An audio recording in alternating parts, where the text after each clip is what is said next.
Dr. Ott, can you explain how creating a sexual ethic can be honed in community specifically?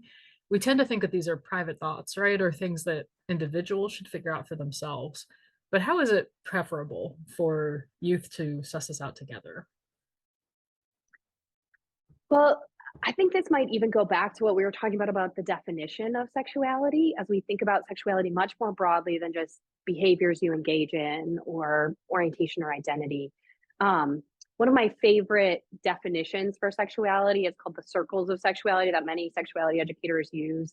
Um, and a version of that from the interagency gender working group, which I think we use in one of the Youth Ministry Institute courses a couple of years ago on sexuality. So if people want to go look at that, it has a sort of circle over it called power and agency.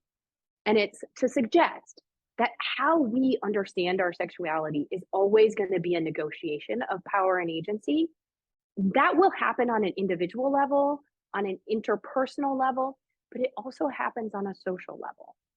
So the way in which our communities talk about what's okay or what's not okay, what kind of relationships are valued or not valued, whether we talk about it or we only see it and we implicitly learn that, that is already teaching us a sexual ethic. So if, if I'm in a community growing up and I'm implicitly seeing that women aren't supposed to speak up, that what women's choices are aren't valued, or that they aren't allowed to sort of, not just sort of, they aren't allowed to make decisions about themselves or their bodies, what they wear, um, where and when they get to speak, how they get to talk. That's a sexual ethic. That's filtering in to how I, perhaps as a young person, might feel that I have no agency when I am one on one interpersonally with a partner, able to say, I don't want this. If I have lived this larger social ethic around me, that I don't really have the right to speak up or to take space up with my ideas and my agency, I'm not going to use that power or agency in a one on one interpersonal relationship. So that we might think, oh, well, she's talking about intimate partner violence. That only happens to a few people. No, intimate partner violence, especially to young women, happens routinely. In college, somewhere between 1 in 3 and 1 in 5 women experience intimate partner violence. So when I say a sexual ethic is about our communities, it's about a community ethic, that means we actually have to think about all those messages that are going into the ethics that are created around us. And if we want a young person to say, I want my sexual ethics to be about being honest, being trustworthy, mutuality, mutual pleasure, um, you know, thinking about consent and autonomy as part of that. If we want them to really say that's important to me and I'm going to live into that in my relationships, I need a community behind me that when I'm in a situation where I have to say, this does not feel right. This person has been lying to me numerous times and they keep asking for my forgiveness. Or, you know, I want to say no to this, but I don't feel like I can because no one said to me that my body and my voice matters and I have the right to say no.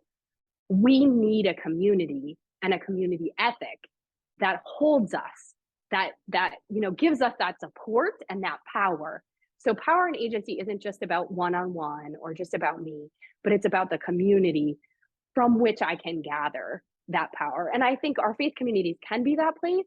And I also think our faith in the Holy Spirit holding us up, in knowing that God loves me enough that I will stand up for myself. I think all those things really matter in how we talk about sexual ethics. This isn't just what kinds of rules do I put down on paper to make a decision in this one moment.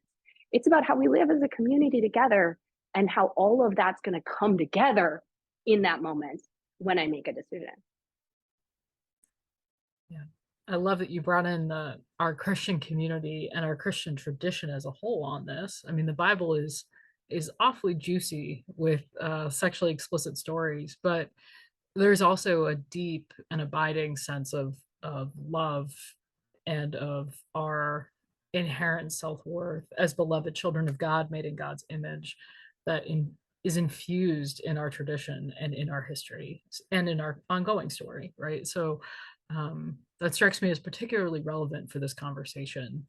If we can name that as a community and help young people name that and claim that for themselves in community, it will only make everyone emerge from that process stronger and more sure of themselves. Yeah. And not shy away from those stories about Yeah. sexuality in the Yep. scripture, right? I mean, there are some that are horrifying. There's Hmm. rape, right? Hmm. There's sexual violence. Yep. Let's not shy away from that. Let's Yep. talk about that. It's there. And what we should learn from it is not that it's there, so it's okay, but Yeah. it's there. And it is our responsibility to stop that in the future. Yep. We should also lift up the stories of sexuality and intimacy in the scripture that are positive.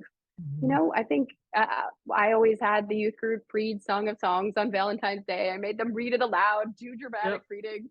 It was Yep. uncomfortable and goofy, Yep. but what they left with was this idea that the Christian tradition is it's diverse, it's varied. This history, the family that's come before us has dealt with these issues, and Yep. sometimes they talk about them really well, and sometimes we see the violence that can be done. That's But right.